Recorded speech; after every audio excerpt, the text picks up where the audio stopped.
time, space, referee decision-making. These are all just some of the mysterious, uncontrollable strands of life that make up the massive universe that we call home, and the comfort food for the soul that we call sports. As most people journey through it with no idea where to go or what to do, a select few will help you navigate terror, frustration, and endless possibilities of making a 50-50 choice. This is Ricks versus GRICKS. It's Ricks versus GRICKS.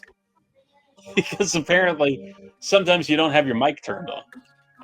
But to say you started talking, I was like, what are they doing? I was about to shut everything down. I was about to shut everything down with a smile and flip off the computer like I did to that lady in her Tesla. Yeah, take that, lady. Yeah, Tesla lady. Elon. Eat shit. That's right. Ricks versus GRICKS, the best place to get your NFL picks week in, week out. This is week 17, holiday week. Scott, we got football tonight as we're recording on Monday night. No NFL football on Tuesday, but then there's NFL football on Wednesday. There's NFL football on Thursday. I don't think there's any on Friday, but then there's like 3 games on Saturday and then games on Sunday. Like, it is non-stop. NFL can't be stopped. In fact, they were supposed to stop. I thought they were supposed to stop last year when they did NFL games on Christmas, but they were like, we're not going to do it again on a Wednesday. That's the NBA's day to do games. We're not going to do it on a Wednesday. Fuck that. We're not only going to do our games, we're going to put Beyoncé during halftime for Netflix. So I'm curious to see how that's going to go. Last week, a little bit of a weird week here. A little scary. Zoo went 3-3. He is 58-36 now on the season. I went 2-4. I went Zoo and 4. I'm 55-39. I don't have the clutch gene in me. I was trying to catch up with Zoo. I can't do it. Luis went 3-3. He's 43-51 on the year. I don't know what happened to those burritos. But then there was Scott Ellia, folks. Hi. Scott on a sick. He's playing hurt, not feeling well. It's his flu game. Goes 5-1, and now has a winning record despite the Super Grick taking him down a peg earlier in the year. He is now 48 on the season. Yes, and we ain't over yet. Can't hold him down. Can't stop this. I've already overtaken Luis. Now I'm gunning for you now with 2 weeks left. Come for me, Daddy. You'll be all right. You got me.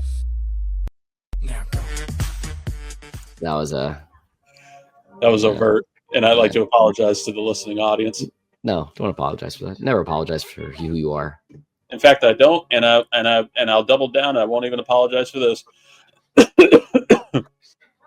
Yeah, no apologies. First game up we have on Christmas Day. Weird setup here, and producer Angela brought this to my attention. We had the Saturday games, right? Between it was Ravens Steelers and Chiefs Texans, who all 4 teams are now playing on Wednesday. So it's a quick turnaround. Oh, Chiefs are playing 3 games within an 11-day schedule. Fuck them. That's insane to me. Money, man. You know how much money they're making, the NFL? Oh yeah. Netflix is gonna be blasting these games with yeah, you better don't even think about not putting a fucking Chiefs on there for a Christmas game. Oh, good luck with the buffer. If that buffers once, I'm not even going to watch it. I'm not even going to attempt to watch it. No. Kansas City Chiefs, they're 14-1. 14-1. They are at the Pittsburgh Steelers on Christmas Day. Steelers are 10-5. Kansas City's a 2.5-point favorite in this game. Scott, who do you like? I mean, this is just a shitty pick, right? Like, it's just like you got the two teams that I never want to see win for very specific reasons that are more unique to me as an individual than, the general population. But I mean, you got the Chiefs on the road. It's Christmas Day. Taylor Swift's going to be there in the crowd. They're going to pan to her about 20 million times.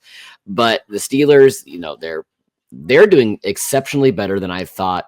I don't think anybody had them this high going into the season this year, right? I mean, it's going to be interesting.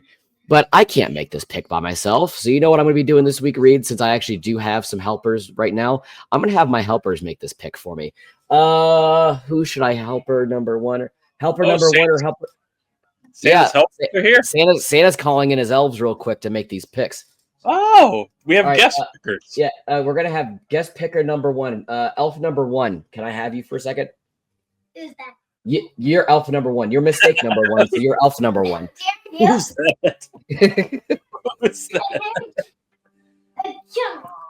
All right. What do you want? Elf number one, come here. What do you want? Oh, okay, you see the microphone? Yes. All right, so here's the game. The game is gonna be. Let me pull up the Google. All right. We got it. There's a football game on, and you have to pick who's going to win the game. If you get the game right, I'll get you a piece of candy. If you get the game wrong, you're going to get a punch in the kidney. It's fair. I mean, it makes sense. Or one of your Christmas gifts are going to go back to Santa Claus's workshop. That's a really fair deal. All right. So here are Chiefs Steelers. All right. So these are the two teams they're playing. You got the Kansas City Chiefs and you got the Pittsburgh Steelers. These are, I can't say the I word, right? Is that cancelable? What is the I word? It's the I word. Idiots. I was gonna say Indians. I guess. Oh, well, no, I think that I can't tell if it's canceled.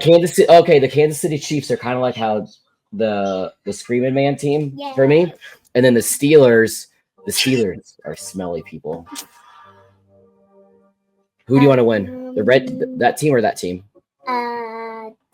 What's that team? What do you see there? So that way Mr. Reid knows exactly what team you're picking. KNC. Kansas City? Oh, the K team? Yeah. Well, surprise, surprise. She goes for a long line of liking the K teams. We're going to go with Kansas City. The Kansas. All right, goodbye, helper number one. Okay. Helper number two. You get a punch. Oh, wow, rude. Oh, that's assault. We'll talk. Helper number two, not yet. Helper number two, you gotta wait. I'm not ready for you. We'll talk to HR about that. That's actually a very fair deal. I kind of like this for the holidays. You get the pick right, you get a piece of candy. You get it wrong, gifts go back. That's fair. They go back. That's fair. That's what we're gonna do this week. I'm gonna have your mom come in, do it. Same thing. I'll have her come in and takes the jersey off of me. Get out of my house. Get out of here. I'm going to go the opposite route on this one. I'm taking the Pittsburgh Steelers. I just like them to kind of be on the rebound this week. They played hard enough against Baltimore, got away from there at the end of the game. But Steelers, I honestly, you don't want to say that they were looking ahead past their ultimate rival in Baltimore, but the report was already out there that Andy Reid and Mike Tomlin were both already game planning for each other on Saturday morning. So I think the Steelers are ready for this one. I think this is a huge statement game for the Steelers if they can pull it off. Kansas City is going to be tough because they got Hollywood Brown, and he was actually starting to perform a little bit in that game. But, again, they're playing 3 games in 11 days, the Chiefs are, on a hobbled Patrick Mahomes. He looked decent. He looked pretty good on Saturday. But against the Steelers defense, against a team, TJ Watt in Pittsburgh, Blitzburg going to be turned up. Nah, I like the Steelers for this one, so give me Pittsburgh. I like the there because I've been seeing that a lot with Ocho Cinco on him and Shannon Sharp's show, and I think Ocho Cinco gets paid millions of dollars just to say We'll talk about my contract in next year. Yeah, we got that. On a there'll be 3 months in there. The Beyoncé game. We have the Baltimore Ravens, who are 10-5, at the Houston Texans, who are 9-6. Baltimore's a 4-point favorite in this one. This is the game where Beyoncé is going to be the halftime show for this. And Lamar Jackson has already thrown out there. He's already thrown an apology to John Harbaugh saying, I will be at that halftime show. I will be watching. You know what? And it's very interesting because if you look at the two teams that are playing in both the 1 o'clock and the 4:30 Christmas games, look. We know me. I don't like to rationalize or make very ill ill-perceived notions about certain teams and certain fan bases. But the Ravens and the Texans does seem like a very strong Beyonce-centric crowd, whereas the Chiefs and Steelers do seem as a very strong Taylor Swift fandom base. Taylor Swift fandom. It's got to be in Pittsburgh, so I would think a little bit more. I don't know, some Bruce Springsteen vibes from Pittsburgh. I don't know. There's a lot of middle-aged white women with expendable income in Pittsburgh, and I'm sure they would love to blow it on some Taylor Swift merch. Who's looking at some Pittsburgh music artists that they could have gotten? Who did they pass up here? Christina Aguilera, Machine Gun Kelly, Wiz Khalifa. Man, that's a layup now. Yeah. Pittsburgh Symphony Orchestra. Yeah, they probably made the right choice. Christina Aguilera. You know what? Christina Aguilera does look like she's from Pittsburgh. Now that you mention it, I don't know if that's like a. I see what you mean. I don't know if it's a compliment or an insult, but she does look like she's from Pittsburgh. Mac Miller, RIP. Dig him up. Billy Eckstein. Let's do that. Let's throw that out there. Joe Negri. What you call me? What'd you call me?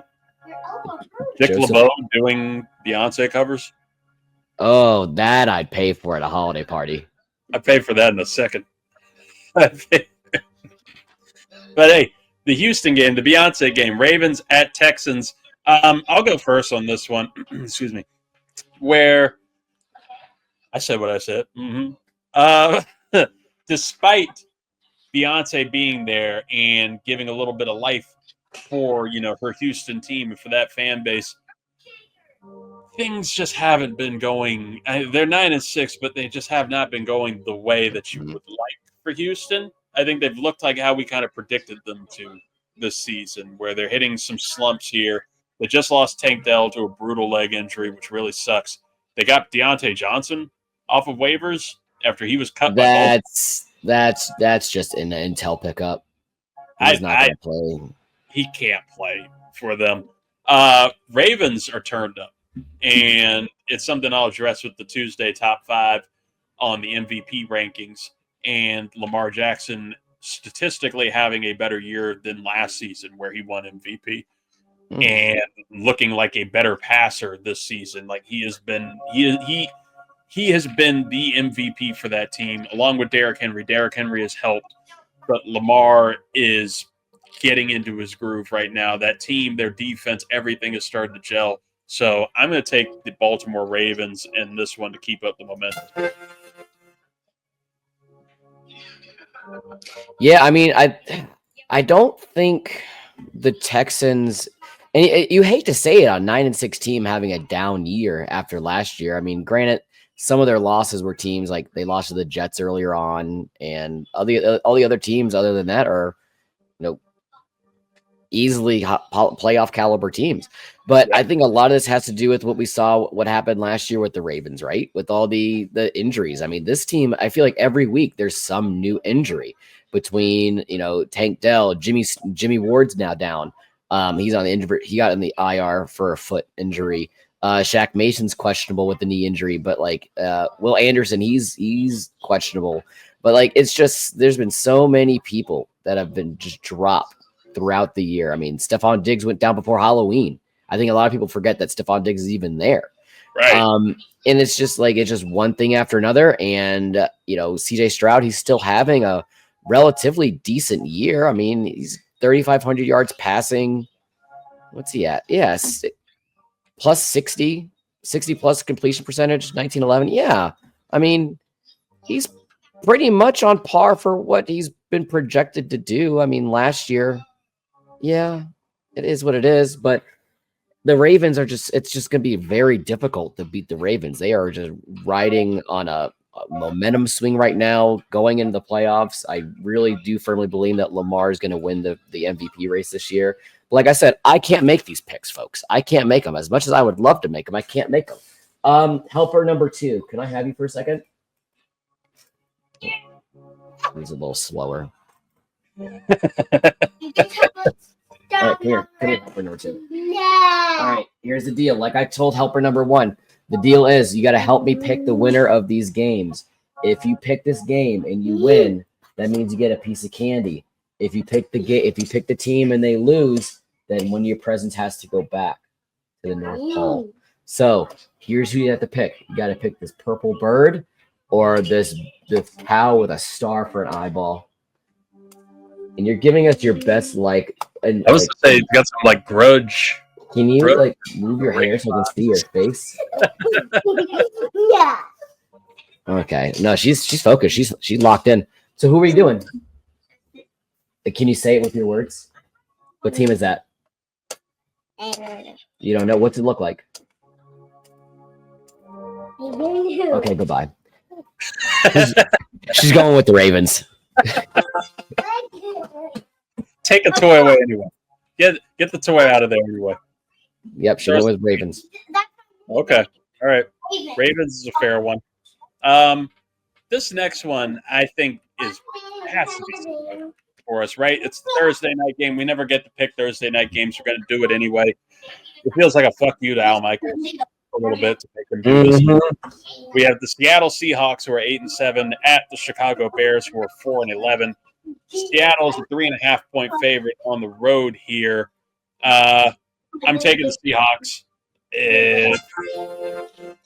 They need everything they can get right now.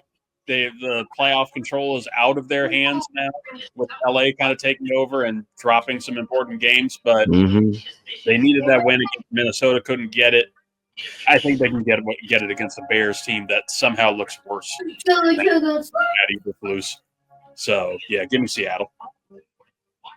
Yeah, I'm also gonna go Seattle, and for the simple reason as the only Bears fan that I think that I know that I halfway enjoy as a human being is BVK, and I feel very upset that he has to keep losing every week. I feel so bad for him, but everybody else, fuck him. And then you got the Hall of Famer Geno Smith. Like, you can't put money against Geno Smith, and I'm not doing it now. Give me Geno. And you know what? And I can say that I don't put my money against him because you guys, Reid, bullied me and made me feel guilty for about picking against Geno Smith. And I said, oh, I can't. You know what? I won't do it. I'll pick again. I'll pick him. I picked him, and what ended up happening? That's what caused me to go 6-1 2 weeks ago because you guys bullied me. You picked. Do you know how hard I laughed when I saw that's how that result went? I was like, oh, he did incredibly well, except the game that we made him not pick. Yes, give me Seahawks. Let's go Hall of Famer Geno Smith on this one, even though he always goes against me whenever I pick him. Next game up Saturday, we have what almost looks like a playoff game. Like, this is going to be a big deciding factor to get a wild card spot in the AFC. We have the Denver Broncos who are 9-6 at the Cincinnati Bengals who are 7-8. Cincinnati's favorite in this one. Go Bengals. Who, after I called for the firing of their coach again, Zach Taylor, they start going on a winning streak. So I give up with it. I'm sorry, Bengals fans. I give up on this one. Who do you like for this game? Ooh. You know what? This is if you ask I'm having a fucking stroke. If you asked me at the beginning of the year, would this game have intrigued me at all? I would have said no, but I am very pleasantly surprised with how well Bo Nix has been playing. In Denver, I really don't like Sean Payton as a person. And so I guess this is where it comes down to, right? You don't like Zach Taylor. I don't like Sean Payton. Which you know what? In the spirit of giving, I'm gonna give you a little bit more hope that one day your head coach firing will ever end up happening, and the only way that can happen is if he loses. So give me the Broncos, and Zach Taylor gets another L in the column. You know, it's very funny, not to bring up another Rugrats reference, but this is going to be the league leader in Rugrats references on this show. Is there was the episode where Phil and Lil, they're getting gifts for each other. And it's like the classic holiday story where they kind of sacrifice the things they want and Phil gets Lil some crayons, and Lil gets Phil a coloring book. So then they're like, oh, we can have this together. So you just went against your dislike of Sean Payton to help me. And I'm going against my calling of firings for Zach Taylor to cause further pain against the Broncos and Sean Payton because I'm picking the Bengals. Wow. I thought you were going to do a complete like M. Night Shyamalan my brain and say, and I'm not going to do that. I'm also going to be taking the Broncos. Tie. No, I'm taking the Bengals in this one. Broncos, I'm not going to say they're frauds. They're a fun team. They're a fun enough team. They'll probably get a wild card spot. I don't think they'll do anything with it, but they're exceeding expectations for this season. The Bengals are just starting to kick things into gear. It's a little too late here in the season, even though they can still make a wild card push with a lot of help. But that offense is tough as hell. It has been all year. If they can stifle Bo Nix just a little bit, hit some of those weak spots, once you see rookies into the season and start to figure them out a little bit, if they can hit them and wear them down a little bit, I think the Bengals can take this one pretty well. So give me Cincinnati. Well, I'm very nervous to see how the rest of the Bengals season goes with 2 games left. I mean, they have a fairly difficult final 2 games. Like you said, the Broncos are vying for that final spot there with the Chargers. And then you have the Steelers who are going to play 100% balls to the wall from now until the end of next week because they're still pushing for the AFC North title. So it's just like you can't even get the Steelers on an off week at this point. No. So, yeah, it's rough for them. But I think they can finish with at least 8 wins here. Next game up, we have one that's it's a little tough on us, but I think we can go at it. We have Green Bay Packers, who are at least 10-4, but they could be 11-4. Maybe if the game ended right now, they'd be 11-4. Just saying, as far as the score goes. They are at the Minnesota Vikings, who are definitely 13-2, and Minnesota's a 1.5-point favorite as of this moment. I'll go ahead and this, right?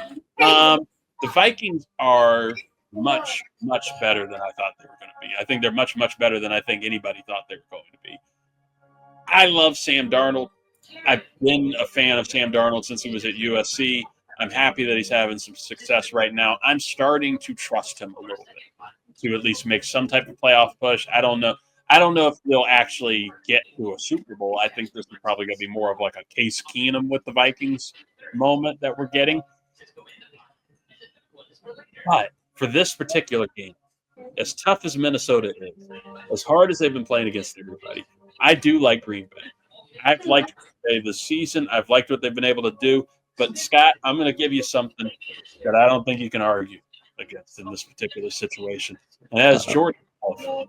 And that is not only Jordan Love, but it's everybody's favorite automobile time of the year, Toyotathon. Now, we had a stat. I'm more of a Happy Honda Days guy, but okay. It could probably apply to Happy Honda Days, too, I think. Oh. I think that's around the same time. According to @Tyler D. Brook on Twitter, these are Jordan Love's stats during Toyotathon. What? During Toyotathon, which runs from a certain part of November through January, Jordan Love has been 79 of 115 with his passes. That's a 68.7% completion rating. He's thrown for 1,133 yards, 8 touchdowns, 1 interception, and holds a 119.95 passer rating. Jeez. Whenever Toyotathon is going on. So he's unstoppable during Toyotathon is what we're trying to say. So just because of that, I'm rolling with the Packers. Wow. We're in Toyotathon. I can't pick against Jordan Love. So give me Jordan Love and your local Toyotathon deals today. You know what? I can't dispute that. The only thing that I can say is that the NFL is about making money, and they want to make themselves the best chance possible to make as much money as possible. So I'm looking ahead. I'm not looking at this week. I'm going to look ahead at next week, because who do we have matching up on January 5th? in Detroit, the Minnesota Vikings and the Detroit Lions, both of whom right now are tied at the top of the NFC North, 13-2. The Lions they're on the road this week against San Fran, which everyone is poo-pooing on San Fran. It's a down year on them, blah, blah, blah, blah. The Lions are going to win that game. They're going to go on the road. They're going to beat San Fran. They're going to march back home. They're going to end the year out at Ford Field. At that point, they'll be 14-2. The Vikings will also win this week at home against the Packers, making them 14-2. And you're going to have the Lions and the Vikings, both 14-2, and God knows how long, making that game the NFC North Championship game, and which also could have tied to it the number 1 overall seed in the NFC side of the bracket for the NFL playoffs. That is where I'm putting all my eggs in that basket, is into money and revenue. That's an exciting outcome. I'm actually kind of rooting for that with you. I'm kind of going with that for you. Listen, and the time is TBD. You telling me they're going to put a 14-2 teams playing for a title and the number 1 overall seed at any other time but 8 o'clock? It is literally like a college championship game. Like, that's a huge one. Okay. All right, Scott. You got me there. I'm still picking the Packers because it's Toyotathon. I have to. Oh. And, Toyotathon doesn't end until January 6th. The Packers' last regular season game is January 5th. So, apologies to the Bears. They're going to catch the brunt of Toyotathon, too, and the Packers will be a first-round exit in the playoffs. Yeah. I don't make the rules here. I don't make the rules. Final game that has a lot of playoff implications as well. Sunday Night Football, we have the Atlanta Falcons, who are 8-7, against the fucking Commanders, who are 10-5 now. Washington is a 4-point favorite at home in this game. Michael Penix Jr., the rookie, taking on Jaden Daniels, the rookie. Scott, who are we going to take here? We're not going to take the team that has yet another left-handed black quarterback whose last name is 1 letter away from another word for a male appendage.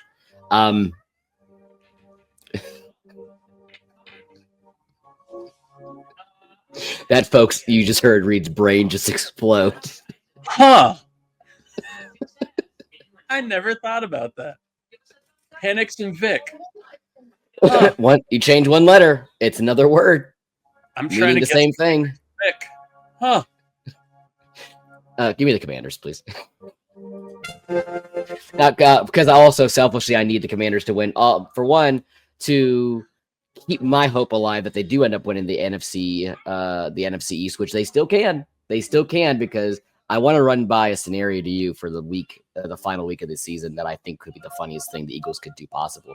But then also the Falcons and the Bucks are tied at 8-7 in the NFC South, and I need them to win. Or I need the Bucks to win and the Falcons to lose so I can get back in the playoff race. A lot of selfish reasons here. I'm down with it for all those selfish reasons. Yes, treat yourself, Queen. I'm taking Queens. Nothing. Oh, damn. They just stared at me. Bad producers today. I'm taking the Commanders, too. I'm taking the Commanders. I just think they're outright going to win this one. I'll give it to Atlanta. Falcons defense has been stepping up. Big shout out to them in fantasy. How's up, baby? Thank you, Atlanta, for 15 and 20-point games in fantasy here. They've been getting a lot of turnovers. Washington has been pretty turnover prone, especially you saw that against the number 1 defense of Philly. I think that they will give them a couple opportunities, but I don't think they're going to stand up. A Washington team that is feeling itself, that is feeling its quarterback, its rookie quarterback, and trying to get him into the playoffs and get him into the MVP and Offensive Rookie of the Year position. And I talked so fast you couldn't even do the pause thing. And now I heard you speed up, and I was like, I'm not even going to go try to find the button. It's a Vic in a box. It's a Vic in a box, babe. Anthony Mackie, show your face,